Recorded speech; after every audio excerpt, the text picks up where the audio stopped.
کیا آپ نے کبھی سوچا انسانی تاریخ کا پہلا لمحہ کیسا تھا؟ وہ لمحہ جب زمین خاموش تھی، جب آسمان نے پہلی بار ایک انسان کو دیکھا، جب فرشتوں نے ایک نام سنا، آدم۔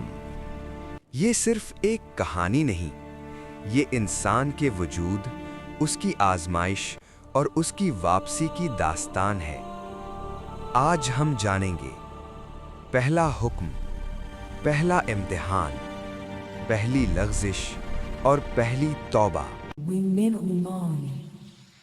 یہ ہے حضرت آدم علیہ السلام اور بی بی حوا علیہ السلام کی سچی، روح کو ہلا دینے والی داستان۔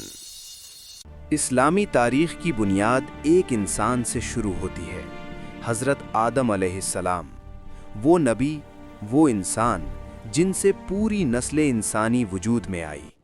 قرآن ہمیں یہ داستان محض تاریخ کے لیے نہیں سناتا، بلکہ اس لیے کہ انسان اپنے مقصد کو پہچان سکے۔ یہ کہانی ہے اطاعت اور آزمائش کی، غرور اور توبہ کی، اور اللہ کی رحمت کی جو ہر گناہ سے بڑی ہے۔ آئیے وقت کی گرد ہٹا کر واپس چلتے ہیں تخلیق کے پہلے لمحے کی طرف۔ زمین بے جان تھی، مٹی خاموش تھی۔ اللہ تعالیٰ نے زمین کی مٹی سے ایک شکل بنائی۔ یہ کوئی عام تخلیق نہیں تھی، یہ وہ وجود تھا جسے خلیفہ فی الارض بننا تھا۔ پھر وہ لمحہ آیا جب اللہ نے اس پیکر میں روح پھونکی، روح داخل ہوئی، آنکھیں کھلیں، انسان نے سانس لی، فرشتوں کو حکم ملا آدم کو سجدہ کرو۔ سب نے سجدہ کیا سوائے ایک کے، ابلیس۔ غرور نے اسے اندھا کر دیا، اس نے آگ کو مٹی سے بہتر سمجھا۔ یہی وہ لمحہ تھا جہاں انسان اور شیطان کی دشمنی کا آغاز ہوا۔ اللہ تعالیٰ نے آدم علیہ السلام کو علم عطا کیا، نام سکھائے، چیزوں کی حقیقت سکھائی۔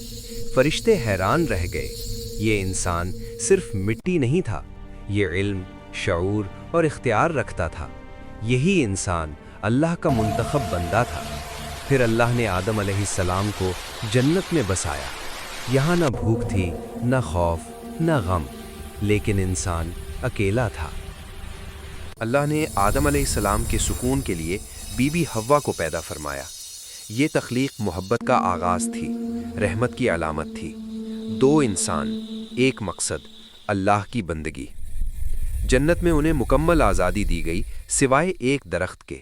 واضح حکم تھا، اس کے قریب نہ جانا۔ یہ آزمائش تھی، چھوٹی مگر فیصلہ کن۔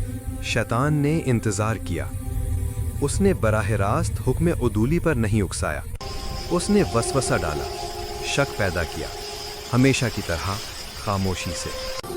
یہ درخت ہمیشہ کی زندگی دے گا، یہ تمہیں فرشتہ بنا دے گا۔ وسوسہ آہستہ آہستہ دل میں جگہ بناتا گیا، اور پھر وہ لمحہ آ گیا۔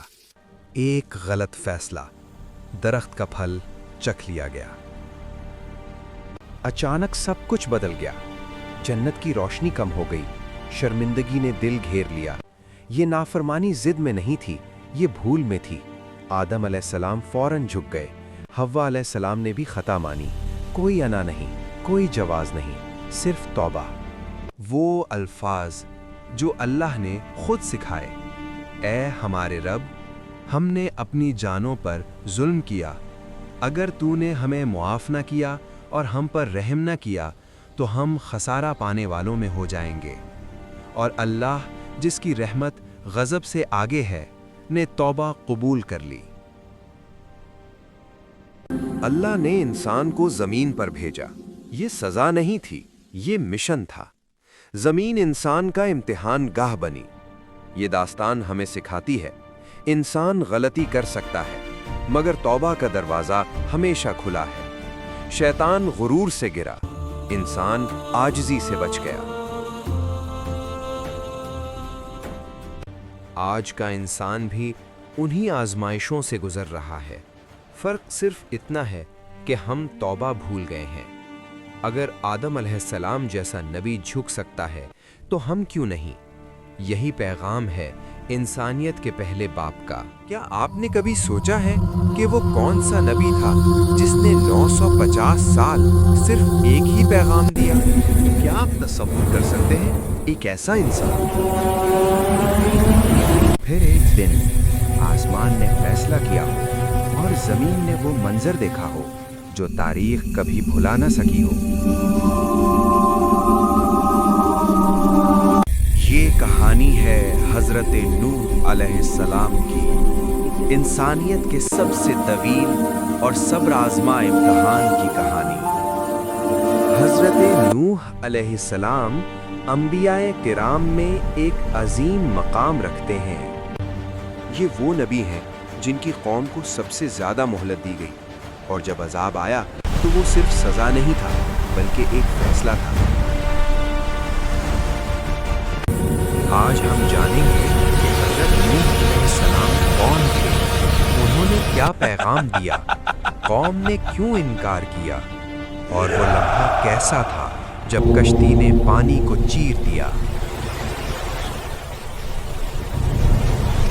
زمین پر وقت گزر چکا تھا۔ حضرت آدم علیہ السلام کے بعد انسانیت پھیل چکی تھی۔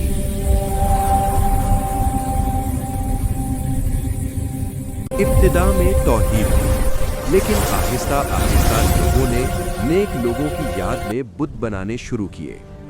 ود، سوا، یغوث، یعوق، نصر، یہ صرف نام نہیں تھے، یہ شرک کی ابتدا تھی۔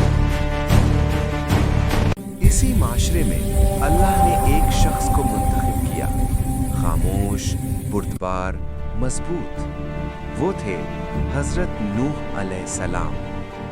ان کا چہرہ ہم نہیں دیکھتے، صرف نور، چمکتی ہوئی روشنی جو ان کے وجود کو چھپائے ہوئے ہے۔ حضرت نوح علیہ السلام نے اپنا پیغام شروع کیا۔ نہ تلوار تھی، نہ طاقت، صرف ایک آواز، اے میری قوم، اللہ کے سوا کسی کی عبادت نہ کرو، میں تمہارے لیے ایک واضح ڈرانے والا ہوں۔ دن ہو یا رات، کھلے میدان ہو یا چھپے کمرے، انہوں نے ہر دروازہ کھٹکھٹایا۔ قرآن کہتا ہے انہوں نے دن کو بھی بلایا، رات کو بھی بلایا، علانیہ بھی اور آہستہ بھی۔ لیکن جواب، تم تو گمراہ ہو، تم صرف ایک انسان ہو۔ وہ ان کا مذاق اڑاتے، کانوں میں انگلیاں ڈالتے، کپڑوں سے چہرے چھپا لیتے۔ سال گزرتے گئے، دہائیاں نہیں، صدیاں، 950 سال، صبر کی وہ حد جس کی مثال نہیں۔ حضرت نوح علیہ السلام اکیلے کھڑے رہے، ان کے اپنے بیٹے، ان کی بیوی، سب ایمان نہ لائے۔ یہ صرف دعوت نہیں تھی، یہ دل کا امتحان تھا۔ اور پھر وہ لمحہ آیا جب اللہ کا حکم نازل ہوا، اب تمہاری قوم میں کوئی ایمان نہیں لائے گا۔ یہ الفاظ نوح علیہ السلام کے دل پر پہاڑ بن کر گرے۔ پھر ایک عجیب حکم آیا، کشتی بناؤ، خشک زمین پر، پہاڑوں کے درمیان۔ لوگ ہنستے رہے، تم پاگل ہو گئے ہو، پانی کہاں ہے؟ لیکن نوح علیہ السلام خاموشی سے لکڑی کاٹتے رہے۔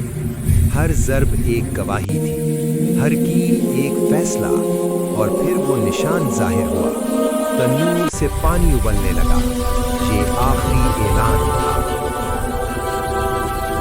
آسمان پھٹ گیا، زمین بہنے لگی۔ وہ بارش نہیں تھی، وہ حکم تھا۔ پانی پہاڑوں کی طرح اٹھا، مائیں بچوں کو ڈھونڈتی رہی۔ نوح علیہ السلام نے کہا، بیٹے کشتی میں آ جاؤ، لیکن جواب آیا، میں پہاڑ پر چڑھ جاؤں گا۔ ایک موج آئی اور سب ختم ہو گیا۔